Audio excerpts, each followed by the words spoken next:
Apex a bit soon. Stay up. That's it. Out we go. In. Apex as well. Oh, we missed the apex there. Let's go out. Right out the concrete. Latch out in fourth gear. Third gear. North down. 35 down.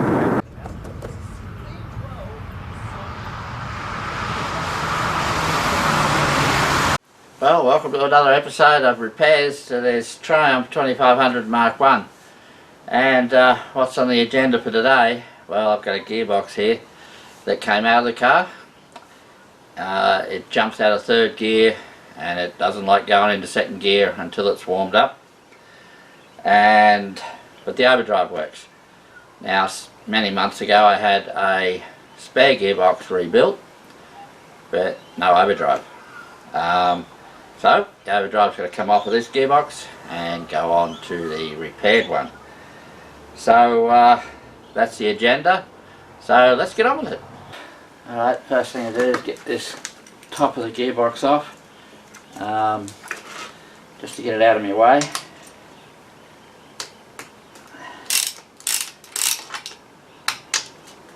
Now I've done this a few times over the years on the dolly.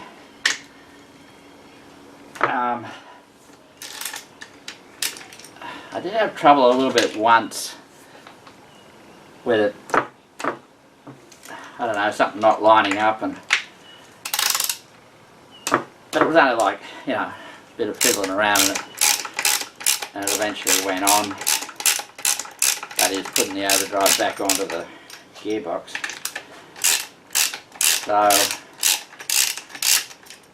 I think somebody told me it can be a problem, but we'll wait and see.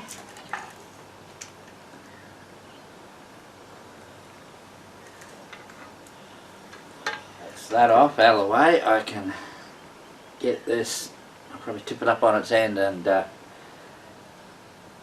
this overdrive unit off. Alright, let's get this overdrive unit off. Silicon all over the place, so somebody's had it off.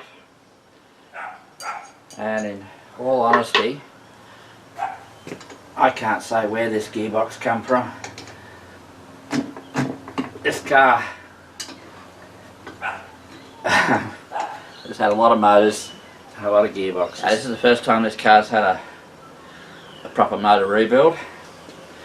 All the years that the old man used it, and of course back then you could buy 2500 whole cars and wreck them out, and that's pretty well what we did.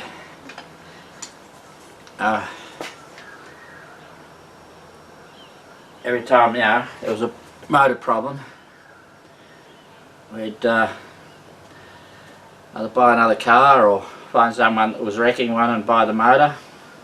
So this was a second-hand gearbox from one of those sort of wrecks we might have got.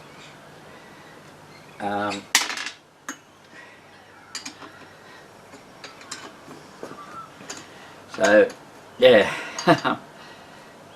this is the first time it's actually getting rebuilt stuff. Where the dolly, I used to rebuild stuff on the dolly. It had his fair share of second-hand stuff as well. But you can't do that anymore. They're all classic cars, and even a complete old bomb that's wrecking out is now asking big dollars. Well, the silicon's got it stuck on there, so let's see what happens.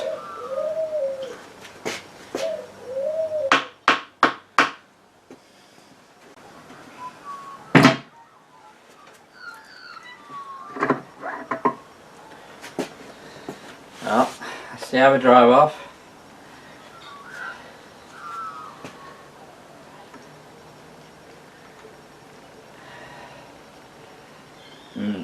Don't remember that. Well, as you would expect with Triumphs, things are not going all that well. Now on the end of the main sort of drive shaft that goes through the overdrive, this little bush came off. It stayed on the end of the shaft when I took the overdrive unit off. Now that's not happened before. Anyway, having a look at this little bush, it's buggered. You can see that the bush itself has been turning, and therefore up in the guts of that overdrive unit there will be damage to where this should be a hard fit in. So the other thing is that when you put it on the shaft, it flops about a bit.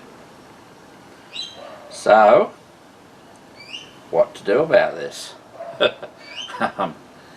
Well, in the first instance, I am going to get an old overdrive unit that I've got a few of them floating around and pull that apart and see if I can.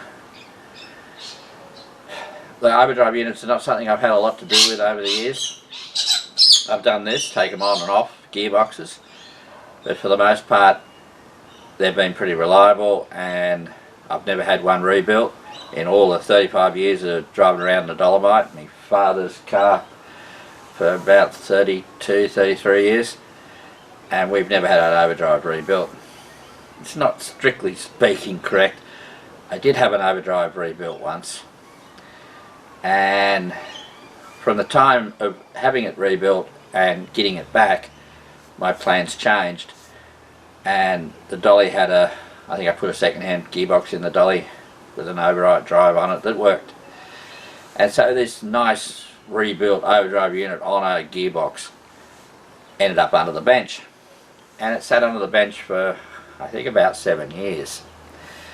And then I was rebuilding the dolly's engine, and I thought, I'll put that gearbox and nice fancy new overdrive on it. Well, it didn't work.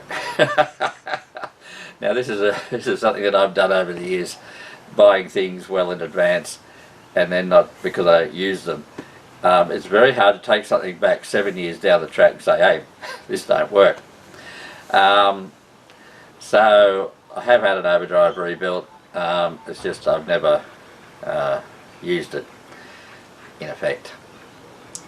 So next step will be to, I think I will get that overdrive unit and pull it apart, because I've got other ones, they're unknown quantities and they may well work. So if I'm going to sacrifice one, I'll sacrifice this one that's sort of been rebuilt, and see what happens, and try and understand. I may be able to replace part of it, and this is such a dodgy business here because I know nothing about overdrives, and what will happen, you do all this work, put it in the car and it doesn't work, and I'm not looking forward to that. Alright, let's get on with it. Well, it's another day, and this video was supposed to be about working on the gearbox, changing overdrives over and what have you, but this little bush has changed all that. That's what it looks like, just a little bush. It, as I said, it came off the end of the shaft here, where it should have been in the end of the overdrive, in a fairly tight fit up in there.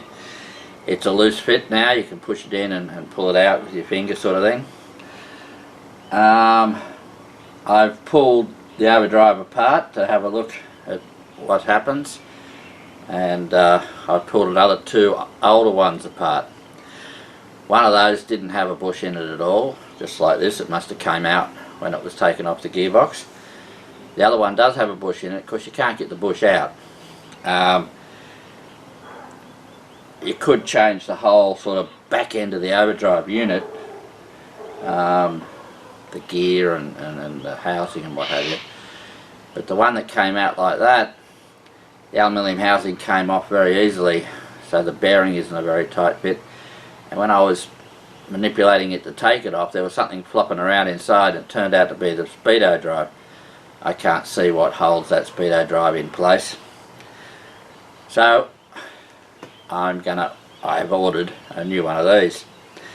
Now, the person I buy 2500 parts from has never bought one of these before, so it's not an often sort of occurrence.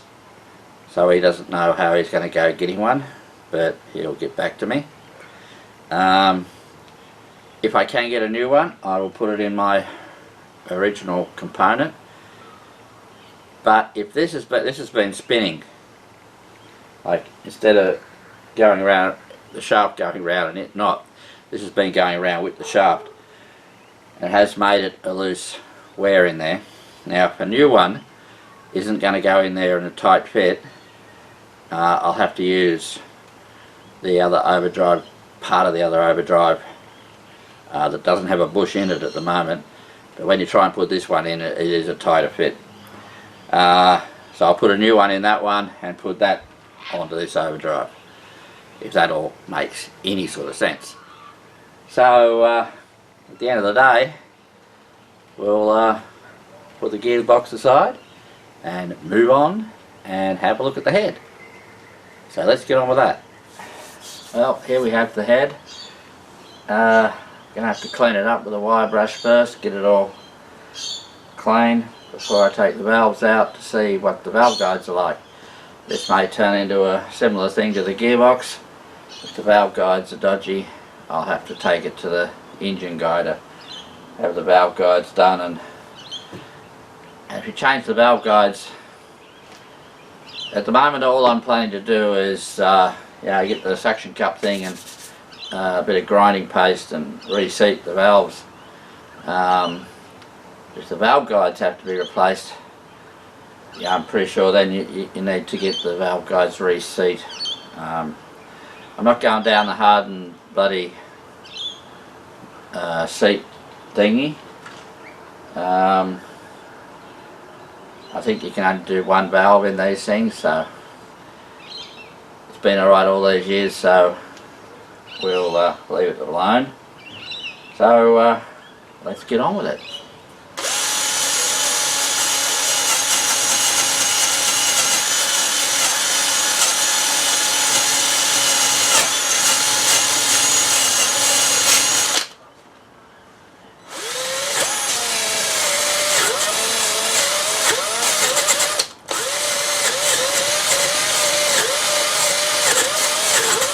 Okay, the head is sort of cleaned up. It's not, I'm not going over the top here because until I know what the valve guides are doing, if it's going to have new valve guides, it's going to go in an acid bath, and therefore me toiling away with a wire brush is not going to be all that productive.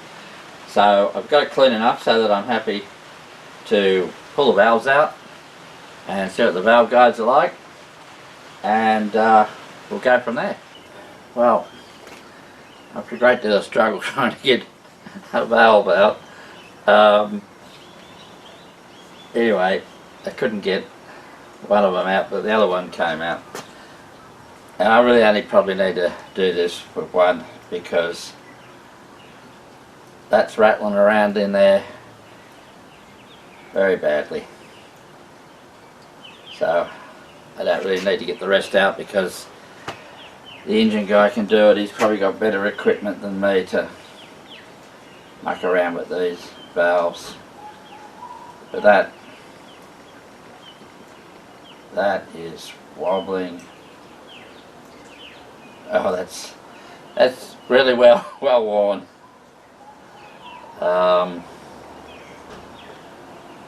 That's disappointing.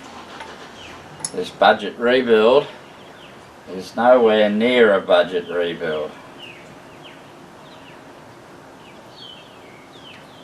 So it looks like the head is off to the engine guy. I got a price off him a long time ago when I first started to think about this, and back then I was thinking hardened seats and what have you. He was talking $1,100. Oh! This budget's blown out of the water now, let alone that sort of money. But I'm not going with hardened valve seats now. I've sort of done some research on it, and you can only do one valve, and geez, I'm not even sure you can do that. They're so close together, and so nevertheless it's still a matter of putting new valve guides in there and then resetting the thing, so it's still going to be a substantial amount of money. Oh, joy and happiness. Anyway, I'm going to put this valve back in so that things don't get muddled up, and take it off to the engine guy. Well, that brings us to the end of this episode of repairs to this poor old Triumph 2500 Mark 1. Things didn't go according to plan, but that's part and parcel of working on an old classic car. Things don't always work out. So the overdrive is on hold until a part comes. The head is off with the engine guy, and so that's what happens. That's life. Don't talk to me about life.